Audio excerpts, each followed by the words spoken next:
Its story began in 1821 with a simple wooden chapel, completely destroyed by fire in 1865. The twin spires you see were left off when the cathedral first opened in 1882. They were considered too expensive at the time.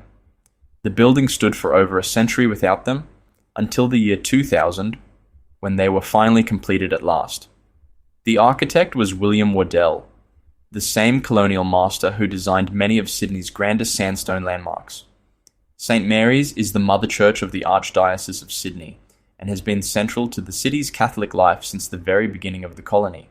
Ahead on your right, the Registrar General's Building, a grand Victorian sandstone structure. It once managed all land titles and birth records for the colony. Now, ahead on your left, the Archibald Fountain at the northern end of Hyde Park's tree-lined avenue, designed by acclaimed French sculptor François Sicard. At its center stands Apollo, surrounded by Diana. Now, straight ahead of us, statue of Queen Victoria, monarch for 64 years, and her devoted Prince Albert, the bronze pair that gave its name to an entire era and watches still over the heart of colonial Sydney. You are passing, on your left, Hyde Park North, the upper half of Australia's oldest public parkland, 16 hectares in the heart of Sydney. Park Street divides it from the southern memorial section. The grand Archibald Fountain marks its centre, with Apollo, Diana, Theseus, and Pan, in gleaming bronze.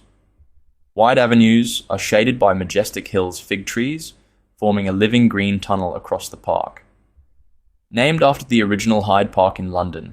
Now, on your right, the Sydney Mint, built in 1816.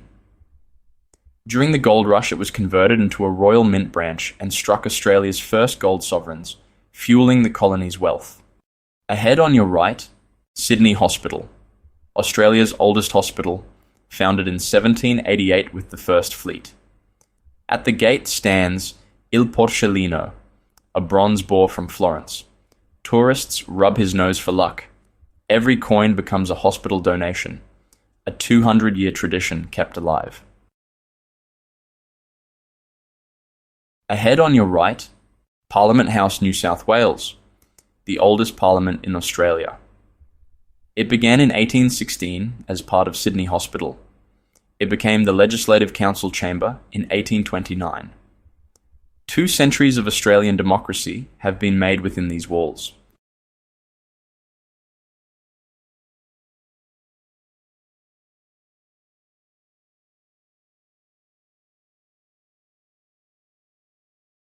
Ahead on your right, State Library of New South Wales, the oldest library in Australia.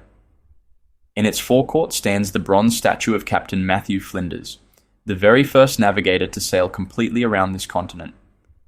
Flinders is the man who gave Australia its name. He chose the word from the Latin for south and championed it for the entire landmass. Look closely at the windowsill behind him, and you will spot Trim, his faithful ship's cat, who survived shipwrecks and uncharted oceans alongside the captain. The library was founded in 1826, and its sandstone walls hold the original journals of the First Fleet. On your right, Governor Sir Richard Bourke, one of the most progressive governors in colonial history. He pioneered free public schooling for the colony. He expanded civil liberties for Catholics and Jews. He is honoured today as the founder of public education in New South Wales.